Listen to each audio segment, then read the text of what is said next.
Welcome back to our quiet corner of the past where the fire crackles low and the stories are anything but comforting.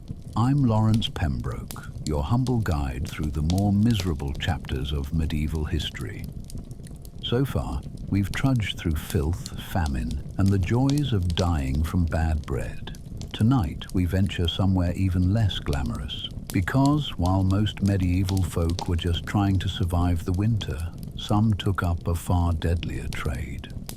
This evening, we're slipping into the boots of a medieval assassin, men and women hired to kill, who were often more likely to die trying. So pour a drink, draw the bolt across the door, and let's see why being an assassin was perhaps the worst job the Middle Ages had to offer. What if I told you the assassins of the Middle Ages weren't sleek, shadowy professionals with secret training? Instead, they were desperate peasants, disgraced soldiers, or even ex-thieves, people with no future and nothing left to lose. Their tools, crude daggers and unreliable poisons made from toad guts. Their training? Trial and error, if they lived long enough. This wasn't a glamorous job, it was a last resort. But how did these outcasts survive against heavily guarded nobles and relentless paranoia? Let's unravel the grim truth behind the life of a medieval assassin. Imagine the sleek, shadowy figure of an assassin gliding silently across rooftops, the faint glint of a blade as they prepare to strike with otherworldly precision. It's the assassin we all know from movies, stories, and video games, a loner wrapped in mystique, vanishing into the night as easily as they appear. They're portrayed as artisans of death, noble anti-heroes with a purpose, working in the dark to serve the light. But what if everything about that romantic image was a convenient lie? What if, instead of being legendary figures cloaked in glory, medieval assassins were nothing more than desperate, downtrodden individuals crushing under the weight of sheer survival? The idea of the assassin has been polished into something almost glamorous. Think of the heroes in action films, meticulous and elite, smoothly executing their missions from the shadows without breaking a sweat.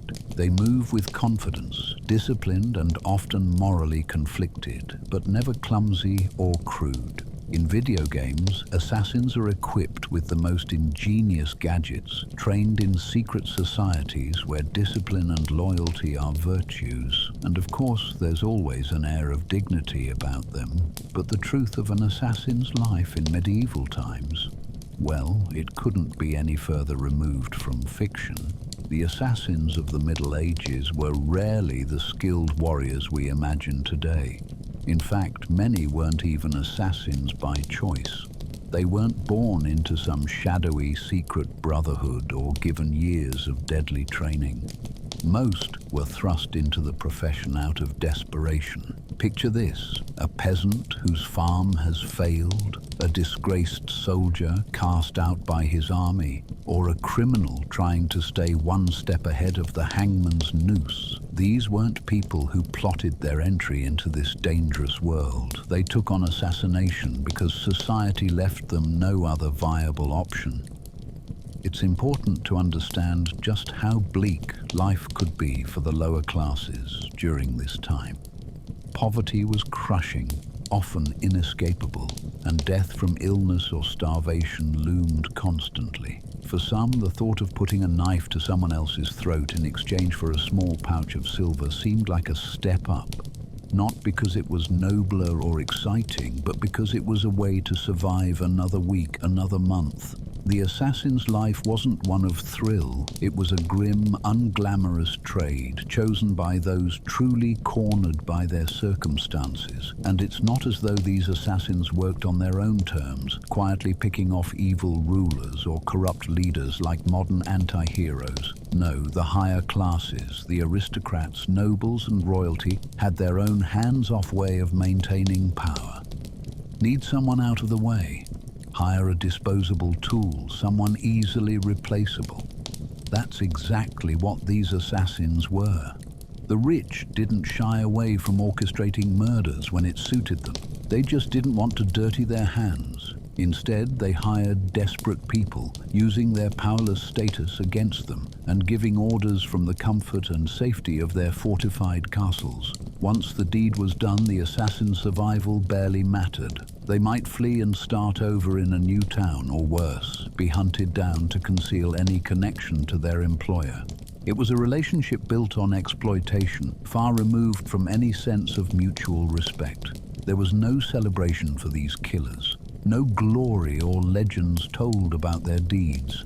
Even when they succeeded, their achievements were hidden, whispered about in back alleys or darkened rooms, if they were ever spoken of at all.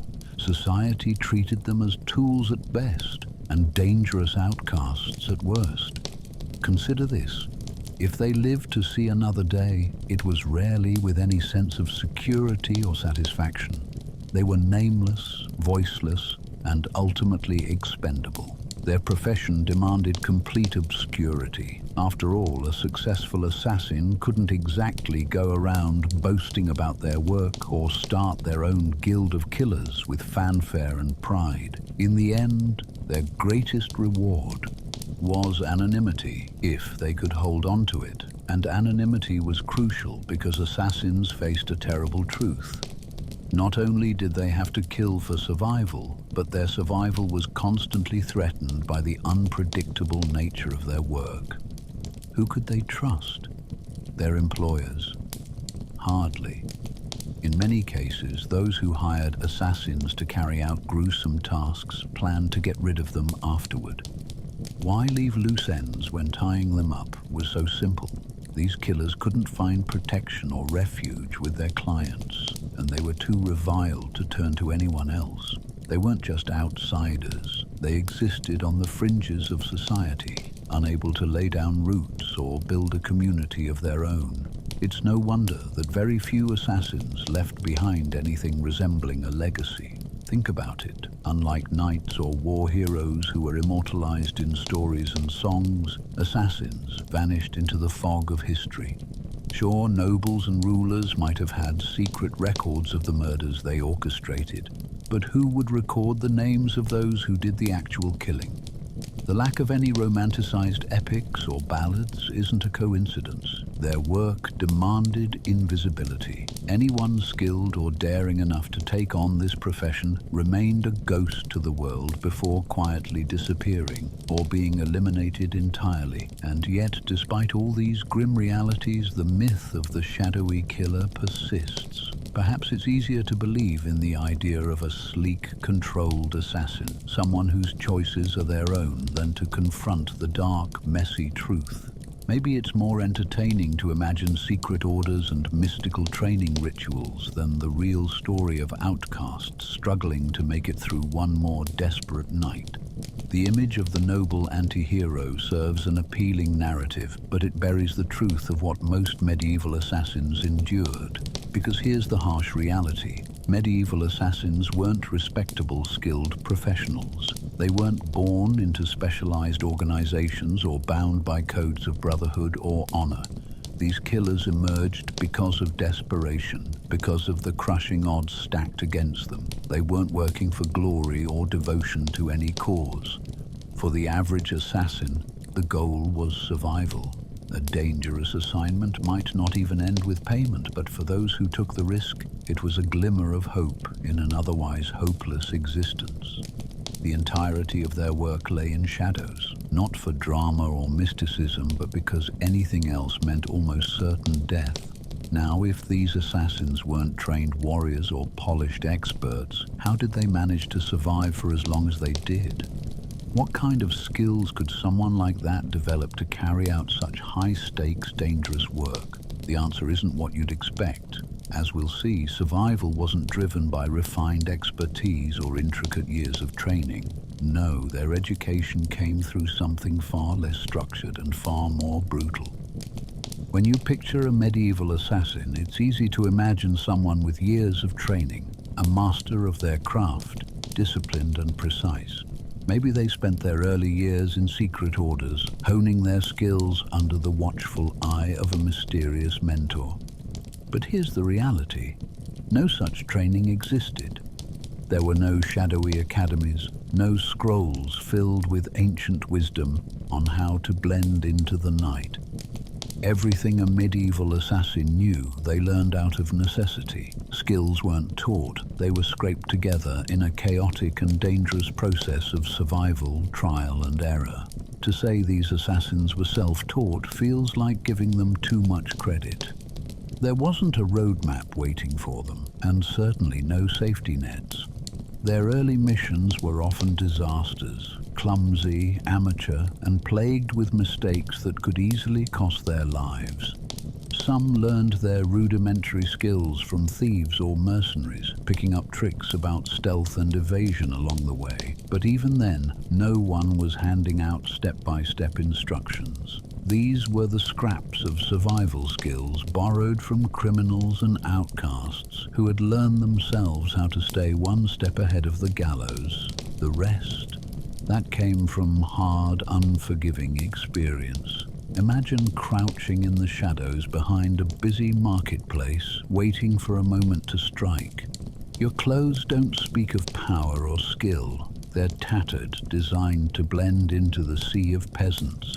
Sweat drips from your brow as you grip a dagger, not some beautifully crafted blade, but a stolen, dulled weapon that's more kitchen tool than assassin's pride. The target is moving, shifting unpredictably, surrounded by people who could sound the alarm at the first sign of trouble. This is how most assassins learned, under the immense pressure of life or death stakes with nothing resembling guidance or preparation. It's no wonder their careers were often painfully short. Failures were common and they were fatal. Some might botch a poisoning after miscalculating the dosage or fumbling with the crude concoctions. Instead of an undetectable murder, the target might taste something foul, spit it out, and call for guards. Others might misjudge an escape route, realizing too late that the alley they planned to disappear into was walled at the far end. In moments like those, quick thinking was the only thing standing between an assassin and immediate capture.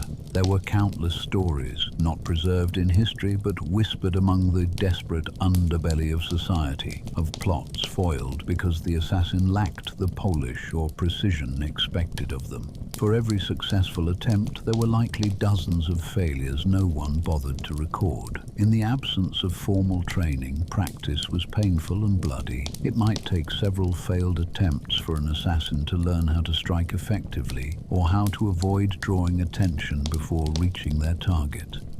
Those fortunate enough to survive an error learned hard, critical lessons: how to move silently through crowded streets, how to vanish before anyone realized what had happened. There were no graduation ceremonies after these hard-earned victories, just a growing pile of bruises, scars, and perhaps a heavier pouch of coins.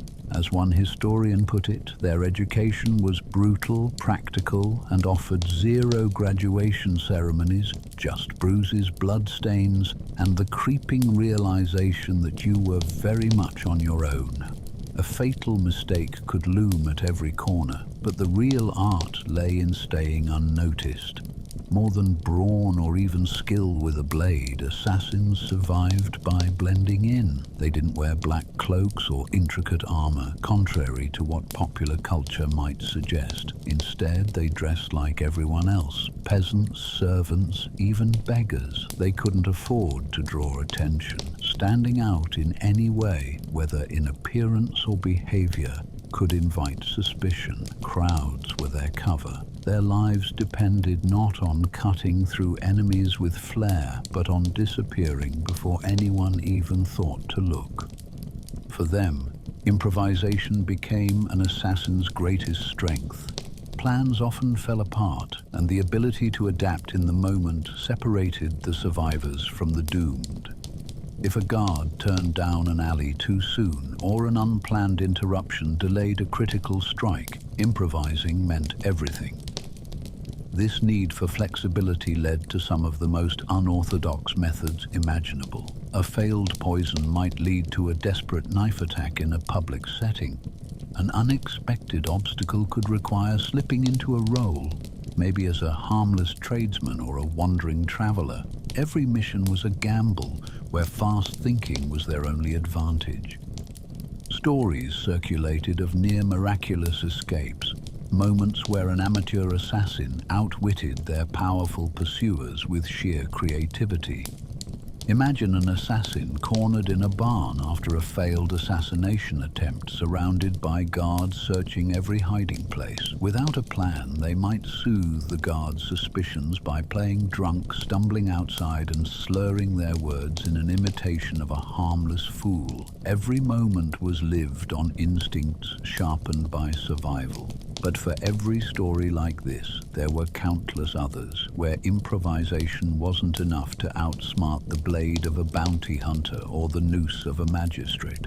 With such a chaotic learning process, most assassins didn't last long. The odds were unforgiving, and the nature of the job exposed them to constant risk from both their targets and those who hired them.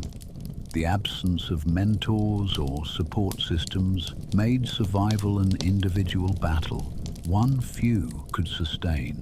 Failure, after all, wasn't always about getting caught during the act.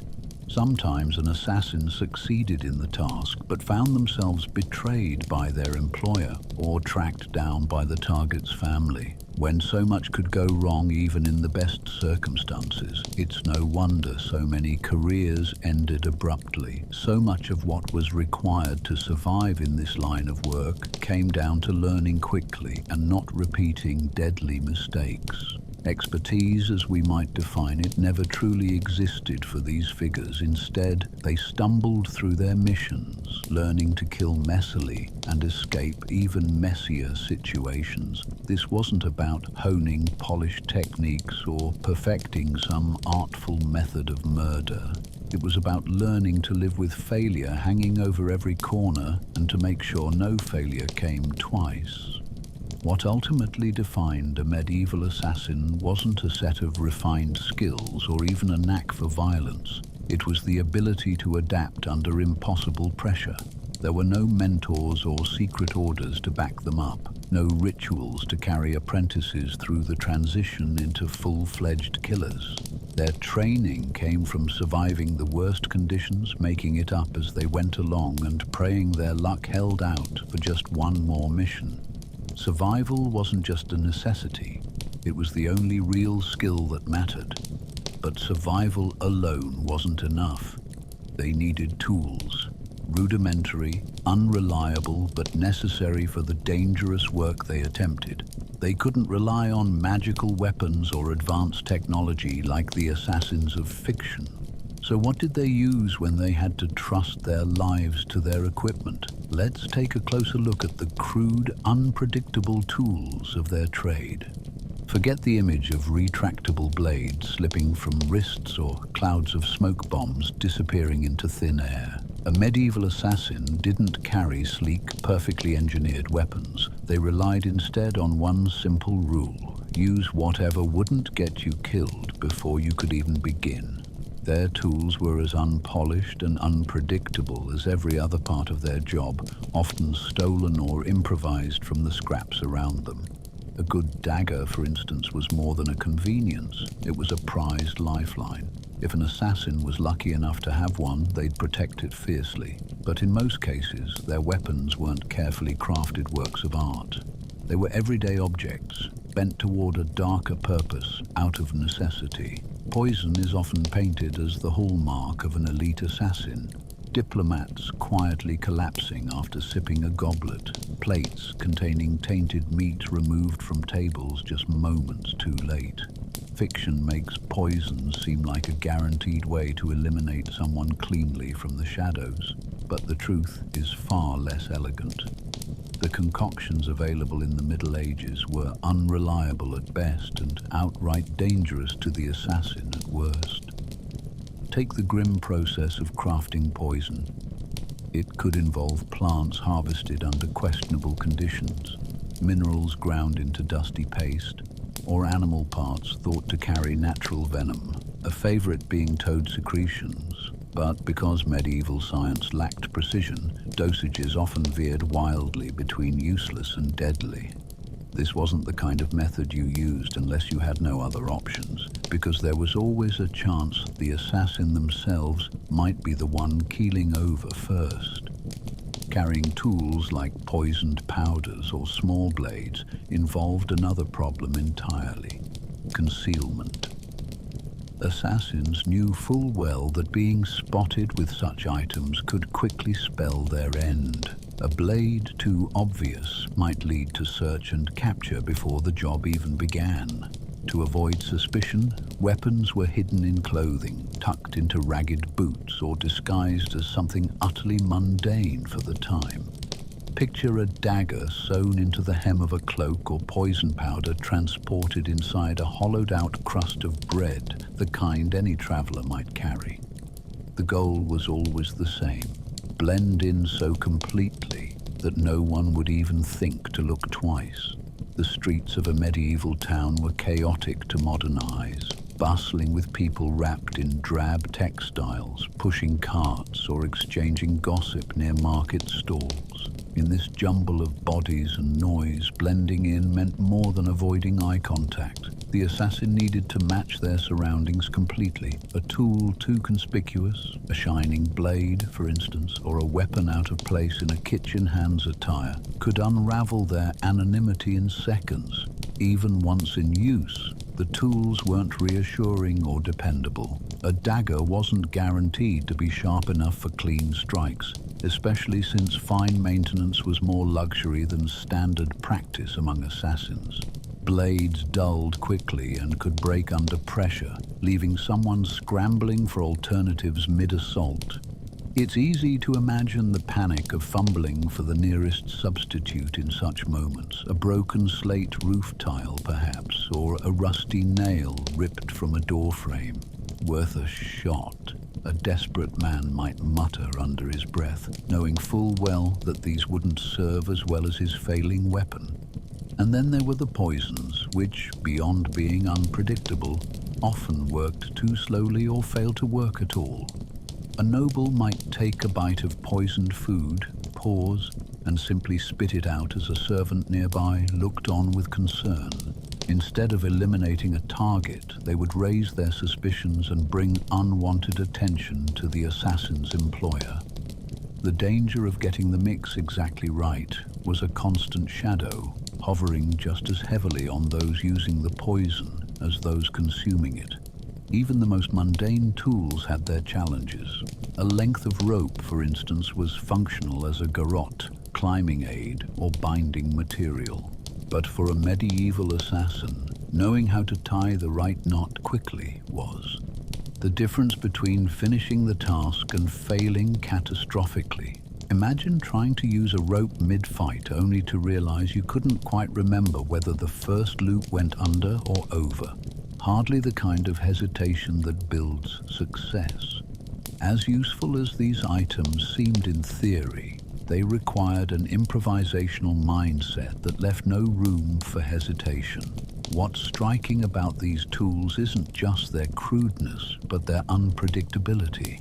None of them could be guaranteed to function exactly as needed, every time. A blade that snapped or a poison that failed often meant instant exposure, and exposure was the death knell for an assassin. Their entire lives revolved around vanishing into the crowd, retreating into mystery, and leaving no trace beyond the victim. If their equipment betrayed them even once, the cost was usually their life. There was no chance for second tries. So how did assassins manage to pull off any measure of success with such imperfect resources? By relying on adaptability above all else. The tools themselves were never the real advantage. They were simply extensions of the assassin's ability to seize the moment. A failed blade might mean resorting to blunt force. An ineffective poison might require patience and an alternative plan. The defining trait of these killers wasn't their mastery of any one weapon, but their ability to adjust, to disappear, and, most importantly, to survive when nothing went as planned. For all the unreliability of the tools, one truth remained constant. Anonymity was more valuable than any piece of equipment. These weapons were only effective if the assassin could get close enough to use them and, equally, far enough afterward to escape unseen. The ability to strike and vanish was their only safeguard against discovery and death, far more important than the perfection of the blade or the clever construction of the poison.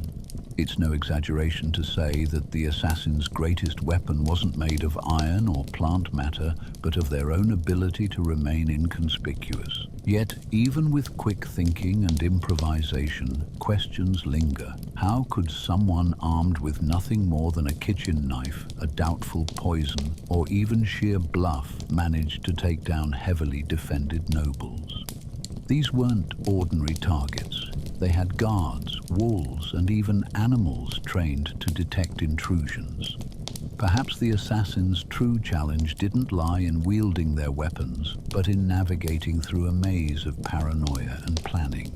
Because if their tools were a gamble, their targets were the ultimate test. Imagine standing outside the tall, imposing walls of a noble's fortress. The night is thick, the air damp, and you're alone, clutching a dagger or perhaps a carefully concealed vial of poison. Behind those walls waits your target, a noble covered head to toe in silk, plates of fine food at their table, and enough gold to pay 10 assassins. But here's the problem. Getting anywhere close to them is near impossible. Guards patrol the gates in shifts, torches flickering in their hands. Dogs, alert and ready, sniff through the grounds at unpredictable intervals. And even if you did manage to slip inside, there's no guarantee that the person sleeping in the ornate bedchamber upstairs is actually them. It might just be a decoy, part of the layered defenses that made killing the powerful such a Herculean task. The usual targets of medieval assassins were nobles, royalty, and military commanders, figures whose deaths could dramatically shift the balance of power. But these weren't ordinary people wandering marketplaces or traveling without protection. Their wealth and influence made them paranoid by necessity. Many had seen friends and family murdered for power or wealth, and some had probably hired a few assassins themselves. So naturally they lived as though someone was always plotting to kill them, because someone probably was. Their defense systems were frankly intimidating. Castles and manors weren't just homes. They were fortifications designed to keep people out, or keep them in. High walls surrounded the estates, sometimes with moats or outlying pits to prevent easy access. Gatehouses were small battlegrounds in their own right, rigged with murder holes and built to slow intruders long enough for guards to overwhelm them. But even if you bypassed the heavy stone structures, the human barriers were just as formidable. Guards didn't just stand silently with pikes. They patrolled around the clock, scanning for shadows that didn't belong. Servants, too, were part of the informal security network. A stranger wandering too close? Someone visibly out of place? Word would travel fast to the Lord's chambers, and if you made it past the gates, the real test began. The paranoia of these high-status figures created a labyrinth of defenses that went far beyond walls and guards. Many nobles slept in rooms with multiple escape routes, hideaway doors, passageways leading to lower chambers, even tunnels that spilled out miles from the main residence. Some moved from room to room each night, ensuring their location couldn't be guessed. Others employed food tasters to sample every meal before the first bite touched their lips, guarding against poison. And then there were decoys, servants dressed as the lord of the manor, sent out to confuse assassins or just to draw arrows meant for someone far more important. Imagine sneaking into a chamber after weeks of planning, only to realize too late you'd killed a chambermaid in costume. The layers went on. Nobles relied on more than architecture and subterfuge for protection. Many kept dogs, not pets, but expertly trained animals meant to sniff out intruders. Some were rewarded for loyalty with scraps of fine meat and given free rein over hallways and courtyards. These weren't animals to bribe with a stake. They could follow unfamiliar scents through the winding corridors better than most guards, and as a last line of defense, there was the sheer loyalty of a noble's closest bodyguards. These were often seasoned fighters, fiercely dedicated to their employer for reasons that extended beyond coin. For a single assassin caught in their path, any encounter could end before it even began. It's no wonder, then, that cunning was the assassin's greatest weapon. To take on such formidable defenses, brute force or straightforward tactics were a death sentence. Disguises became their ticket inside these guarded fortresses. Unlike what the movies might have you believe, those disguises weren't intricate or clever. They were practical. A servant's clothes, rough and threadbare, were far less likely to draw attention than sleek black cloaks. An assassin might pose as a lowly messenger or market worker, slipping through the outer defenses under the guise of routine labor. But no disguise was perfect. A misplaced accent, a hint of nervousness, even the wrong type of mud on their shoes could betray them. Bribery was another common tactic, but it posed its own risks. To keep security tight, many nobles paid their staff generously, ensuring their loyalty. Offering a few coins to a gate guard might work in some cases, but it could easily backfire, alerting them instead. More than one assassin likely found themselves lured in by promises of assistance, only to discover they'd been set up by a double agent working for the noble. Even with disguises and careful planning, countless attempts failed spectacularly. One infamous story tells of an assassin who hid inside a barrel of beer being delivered to a castle. He'd planned to leap out once inside, only for the barrel to be tapped early, drowning him in front of the castle's kitchen staff. Another attempt involved bribing a servant to leave a gate unlatched, a plan that might have worked if the servant hadn't been reported missing after running away with the bribe money. These tales of failure were far more common than any whisper of success, and the consequences for getting caught weren't just fatal, they were horrific. If an assassin was captured, the punishment wasn't swift. Nobles used these moments to send a message, making an example of anyone foolish enough to challenge their authority. Torture was common, extracting names of employers and conspirators, or simply prolonging the suffering as a spectacle. Executions were public affairs designed to draw crowds. Hanging was perhaps the most merciful option, but many met far worse fates, drawn and quartered, flayed alive, or burned at the stake. The goal wasn't just retribution, it was control. Any would-be killers watching from the crowd would think twice about taking up the profession themselves. And yet, even for the lucky few assassins who succeeded, safety wasn't guaranteed. A well-guarded noble almost always had allies willing to avenge them. Family members, retainers, even networks of loyal soldiers might be dispatched to hunt down the killer. Survival after the act required the assassin to plan their escape just as carefully as the murder itself. Paths in and out of the target's residence were studied. Safe houses or remote villages to vanish into were prearranged. Some even carried spare clothing to change into mid-flight, hoping to shed any identifying traits alongside their disguise. But the harshest truth was this: the person who hired the assassin was often the greatest threat once the job was done. As soon as a noble was dead, the client had every reason to eliminate the assassin. After all, who better to tie up loose ends? The very person who paid for the murder might deliver the assassin to the gallows or extend their own bribe to guards to silence them permanently.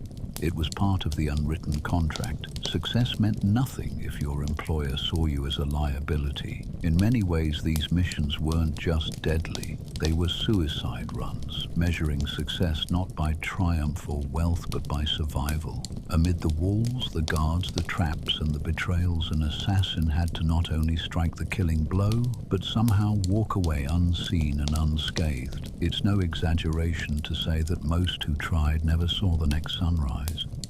But even if they survived the assassination itself, there was one enemy they could never escape: isolation.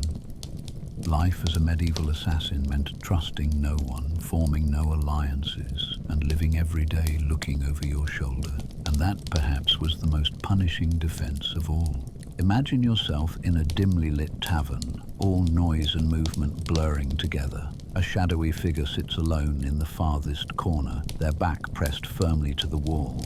Their eyes dart across the room, scanning every face, every gesture, every whispered conversation. A mug of ale stands on the table, untouched except for the faint rings of condensation forming beneath it. This isn't a casual drink, nor is it a moment of peace. It's an exercise in pure vigilance, an assassin waiting, watching, but it's not for their next target. They're watching for threats aimed squarely at them. In many ways, an assassin's life was defined by loneliness. Isolation wasn't simply a byproduct of the job, it was baked into every part of it. Their profession demanded secrecy, and secrecy required distance, not just from enemies or random strangers, but from everyone. Every handshake, every word exchanged, every glance held the potential for betrayal. The fewer people who knew of their existence, the longer they could hope to survive. Friends and lovers weren't allies. They were risks who could slip one wrong word, either on purpose or by accident, and send an assassin spiraling into capture or death. This constant state of alert was a necessary defense, but it came at a significant cost. Imagine living every day knowing you couldn't trust anyone. Not the merchant who sold you bread, not the stable hand who looked after your horse, not even the client who promised you gold for your services. The psychological toll of such a life would be inescapable. Loneliness became the assassin's constant companion, one they couldn't afford to shake. Real connections, genuine trust, those luxuries were simply out of reach, sacrificed for survival. The irony, of course, was that even the individuals who hired assassins weren't truly trustworthy. A completed job didn't mean a heartfelt thank you or a safe passage home. More often than not, it meant the assassin had been transformed from a useful tool into a dangerous liability, and liabilities were swiftly dealt with. Clients frequently betrayed the very operatives they hired, ensuring their loose end was tied neatly and permanently. Sometimes this betrayal came in the form of a second assassin sent to eliminate the first. Other times it was a simple setup, a whispered word to the guards, or a conveniently timed ambush on the road back. For someone living this life, paranoia wasn't just logical, it was a survival instinct. Picture this: an assassin returns from a successful mission, pocket heavy with payment, only to find their employer standing in the shadows of the agreed meeting point, a smile on their face, yet something cold in their eyes. One last thing, the employer might say before a blade appears. In other cases, there wouldn't even be confrontation. Just the slow realization that someone, somewhere, was now hunting them. It's easy to see how trust became impossible in this line of work. And it wasn't just clients or targets that an assassin had to worry about. They couldn't even rely on camaraderie within the criminal underworld. Think about thieves, smugglers, and bandits. For all their differences, there's often a degree of solidarity in their shared existence outside the law. But assassins, they were another story. Even among the most hardened criminals, this profession carried a stigma. Thieves and smugglers kept their distance, unwilling to associate with someone whose work could bring dangerous attention. An assassin's presence could do more harm than good, breaking the unspoken codes that governed other criminal groups. For them, there were no safety nets, no alliances to lean on when things fell apart. This lack of community deepened the isolation. Every challenge, every danger was faced alone. There was no one to share the risks or help shoulder the burden. It meant assassins lived outside not just the law, but the society of lawbreakers as well. The few, who dared to open up likely learned quickly how dangerous that could be. A confidant who turned into an informant, a partner who sold them out to save themselves, these were the stories that shaped an assassin's reality. In public, assassins adapted habits to shield themselves from these ever-present threats. In a crowded tavern, they would find the corner most out of sight, their backs pressed firmly to the wall. Every entrance and exit was noted the moment they walked in, their route of escape planned before the first sip of any drink. Every face across the room became a question. Who had seen them before? Who was staring a little too long? Even celebrations, if they allowed themselves such a thing, were quiet, hollow affairs, measured by how quickly and safely they could move on to the next town. The mental toll of all this constant vigilance can hardly be overstated. The human mind wasn't built to operate in a state of unrelenting suspicion. Imagine the exhaustion, the weight of always watching your own back, of looking at every interaction as a potential threat. Over time, this kind of psychological strain wouldn't just break someone physically, it would unravel their sense of who they were. To live as an assassin, to embrace that life fully, meant letting go of connection, belonging, and any semblance of peace. It meant every moment was a reminder of the risks, every friendly face a potential dagger in disguise.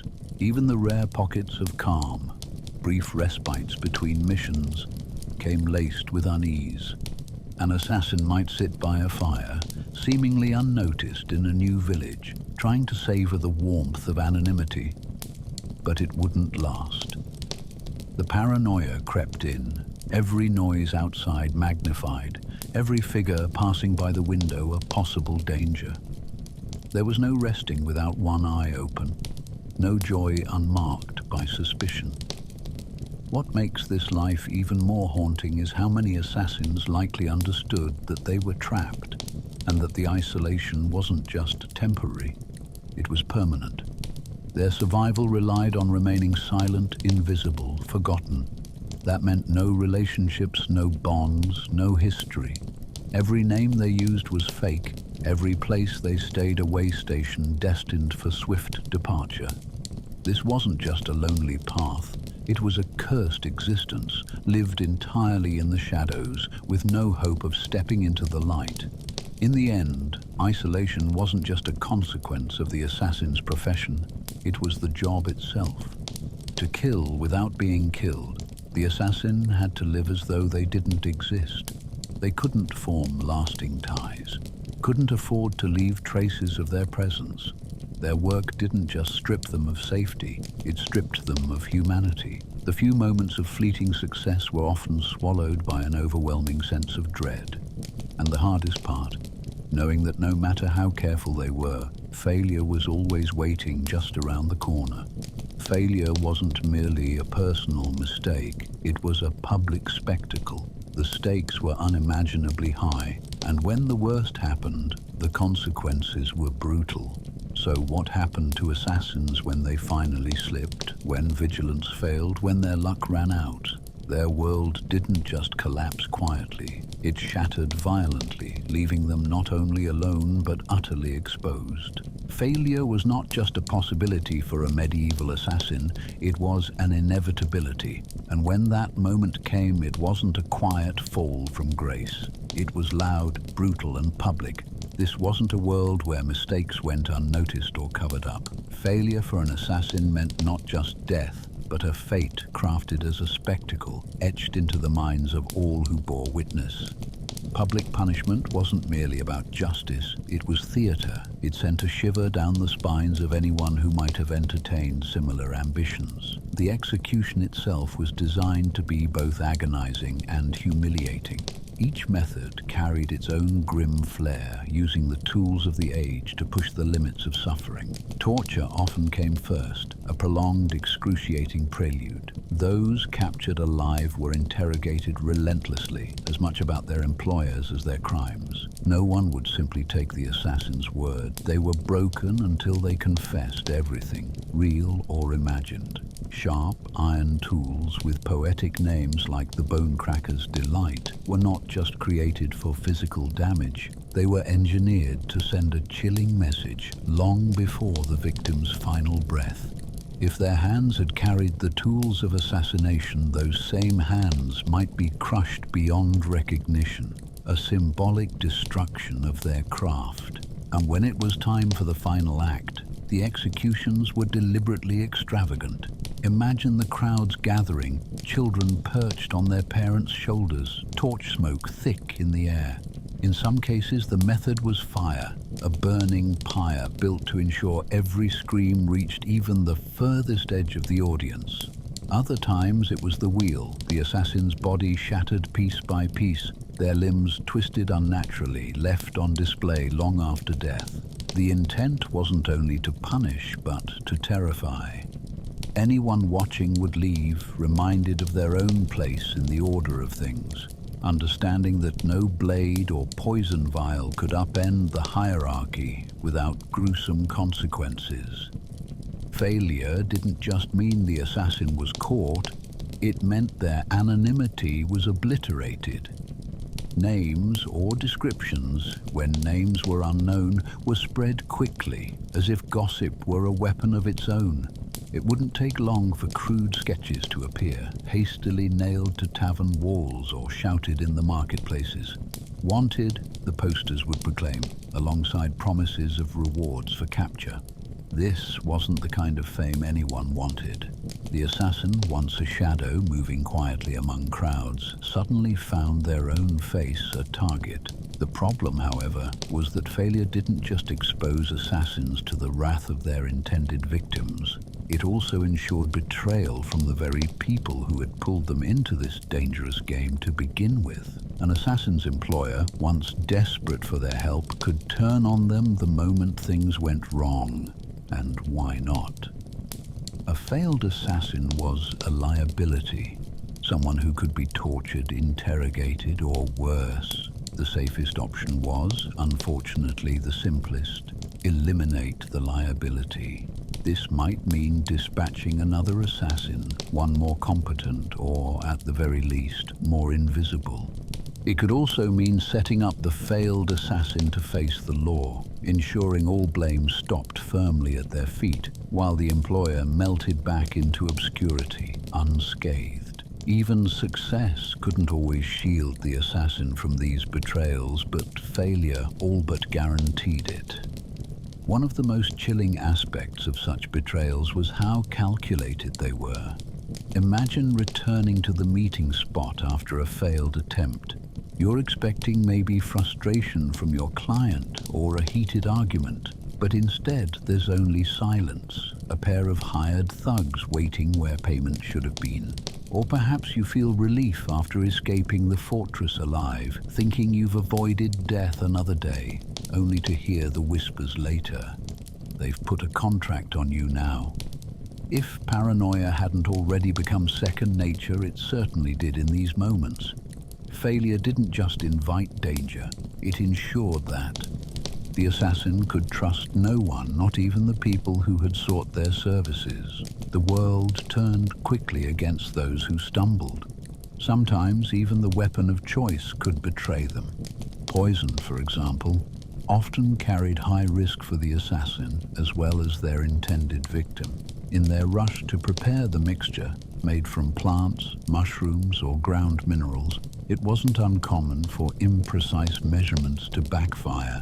A careless mistake could lead to a dose so weak that the target would simply choke and recover, or one so potent that even handling it became lethal to the assassin. If caught during an attempt, the repercussions were as brutal as expected. You got interrogated with tools, one story recounts, until you confessed to poisoning everyone from the Duke to the dog. As humorous as it sounds, it highlights the grim reality. The end wasn't just death, it was prolonged suffering, often accompanied by forced confessions that painted assassins as guilty of more than they'd ever attempted. And if it wasn't a failed attempt that sealed an assassin's fate, it could be success itself. Imagine the overwhelming pressure of survival, even after completing the mission. Just because the target was dead didn't mean the assassin had won. In fact, it often meant that the real danger was only just beginning. Escape plans had to be perfect, taking into account not only immediate routes, but the days and weeks ahead. A successful kill didn't bring peace or freedom. It demanded relocation, new names, new homes, entire lives left behind like discarded cloaks. Success didn't mean survival, one retelling notes. It meant starting the whole game over in a new city under a new name, with even more people looking for you this time. The client, knowing too much, could turn at any moment. Perhaps they'd grow uneasy about the loose ends left behind, or perhaps fear of retribution from the victim's allies would drive their decision. Having once relied on an assassin's discretion, they now saw them as a problem to erase. A sudden betrayal from the client wasn't just common, it was practically expected. For the assassin, staying alive became a game of knowing when to disappear and trusting no one. Certain historical examples echo the worst outcomes of these scenarios. Assassins caught during failed attempts weren't just punished, they were used. Their identities and suffering became public knowledge, woven into rumors and reports designed to spread far and wide. It wasn't just about the punishment itself, it was about ensuring the assassin's fall served as a lesson for everyone else. The idea was simple.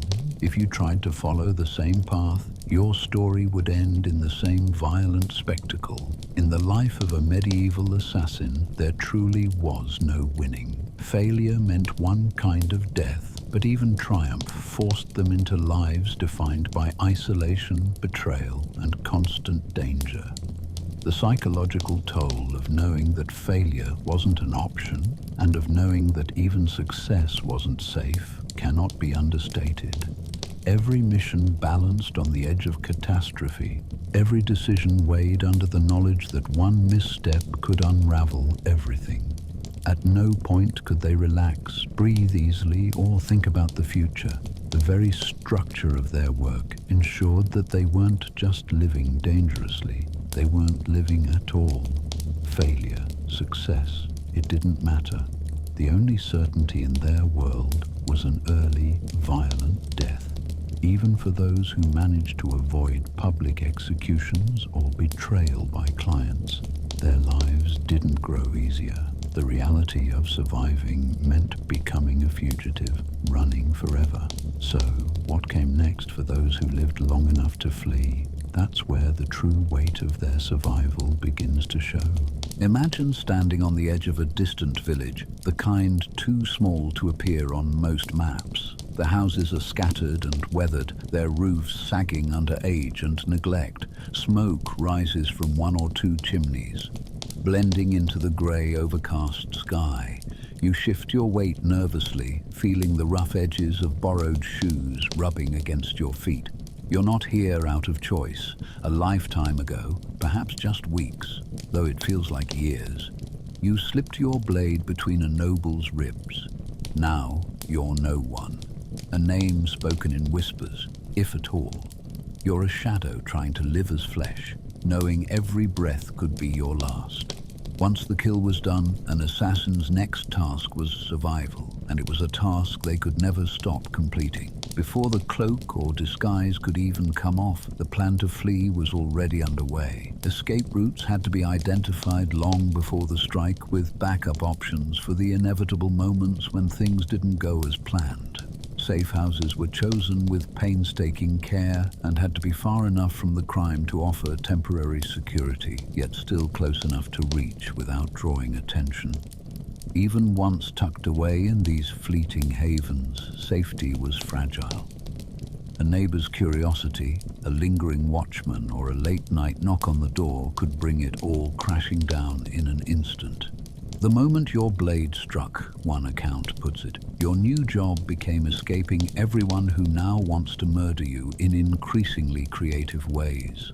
Of course, no assassin could stay in one place for long. Moving meant everything. Changing towns, changing names, becoming unrecognizable at every turn. And each relocation was more than just stepping away from the crime. It was stepping into an entirely new performance. Who would you be this time? A wandering peddler, a scarred mercenary, or an unassuming laborer searching for work? You changed your name again, another account explains. You moved to a village where no one asked questions. But blending into a new community wasn't as simple as creating a backstory. Villages were small, tight-knit places where strangers stood out like smoke on a clear day. People noticed the way you walked, the tone of your voice, and how little you spoke about your past. Trust took months, sometimes years, to earn, if it ever came at all. Then there was the constant fear of being recognized. Every shopkeeper, every passerby, even the children playing in the dirt streets became potential dangers. Someone might have seen your face on a wanted poster. Someone might remember you from the night before the murder, when you bought some bread and asked one too many questions about the lord of the manor. You didn't make history, as one grim account puts it. You erased yourself from it. But erasing yourself brought its own consequences. No one remembered your name, your story, or any trace of who you had been. There was no legacy. No matter how skilled, how careful, or even how infamous you had become along the way, assassins didn't leave behind tales of triumph. They left behind silence. Picture an assassin in one of these remote villages hunched over near a dying fire, trying to pass as a wayward traveler. Their hair might be unwashed, their clothes deliberately ragged to match the poverty around them. The tools of their trade, if they even had any left, were hidden where no curious eyes could find them.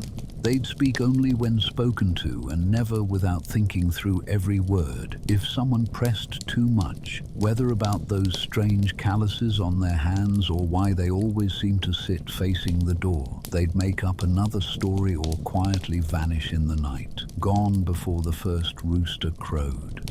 Even in disguise, the tension never left. Every conversation carried risk. A simple question about where you were from could ignite a chain of suspicion, especially if your answer wavered or contradicted itself later. You lived like a ghost pretending to be a man, one account notes poignantly. And in truth, pretending became second nature. Every piece of the assassin's former identity had to be shed, from their name to their mannerisms, even down to their habits. Left-handed? Best to pretend otherwise if old acquaintances might recognize the way you hold a cup. But for all this careful concealment, the movement itself exposed them. Roads were dangerous, patrolled by bounty hunters, opportunistic soldiers, or worse, locals with sharp tongues, eager for a coin or two in exchange for turning in a suspicious traveler. The constant shifting from town to town brought exposure. New sets of eyes, new patterns to evade, and new questions to answer. And when you can trust no one, even the simplest acts, like finding a place to sleep or getting a meal, carry life-threatening risks. You were the secret that couldn't talk, the shadow that couldn't stay, as another reflection so starkly describes. And yet, for all their effort, survival wasn't guaranteed. Even those who stayed ahead of capture, who lived quietly under new identities, rarely found a way out. Employers, the very nobles and merchants who had once sought their services, might still decide they were too dangerous to let live. Or perhaps the assassin's past would catch up to them through sheer coincidence, an old client passing through the same village, a victim's ally spotting them on their way to market. Success in the profession didn't mean freedom. It meant running desperately from the fallout of every life you ended. There are few records of assassins who aged into obscurity.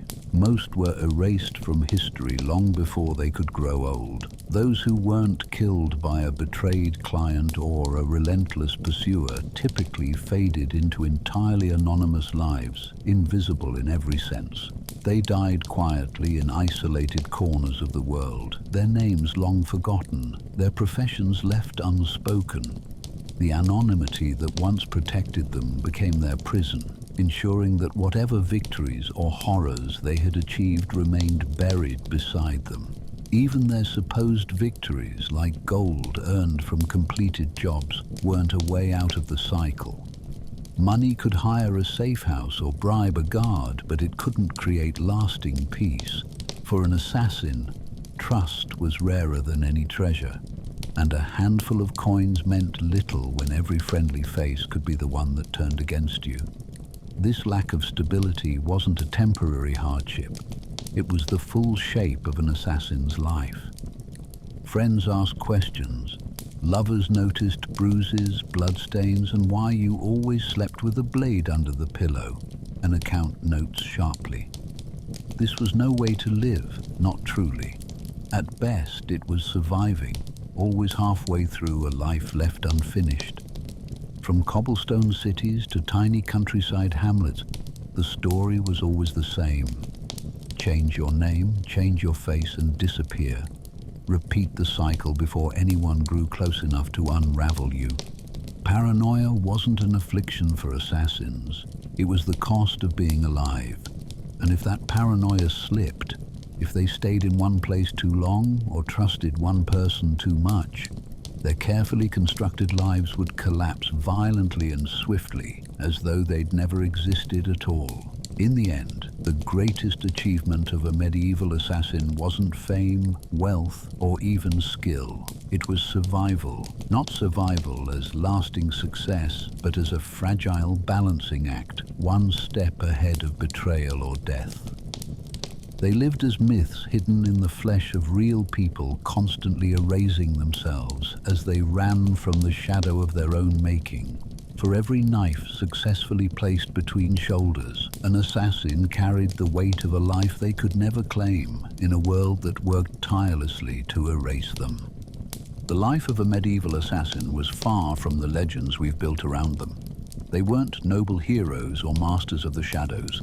They were desperate individuals navigating treachery and violence, often at the edges of society. Their careers were short, their ends brutal, and their names forgotten as soon as they'd outlived their usefulness. It was a grim, thankless, short-lived career wrapped in blood-stained linen and followed by a crowd of people who wanted you dead. Yet their existence raises a question. What other romanticized roles from history hide equally dark and unglamorous truths? The shadows may hold the answer.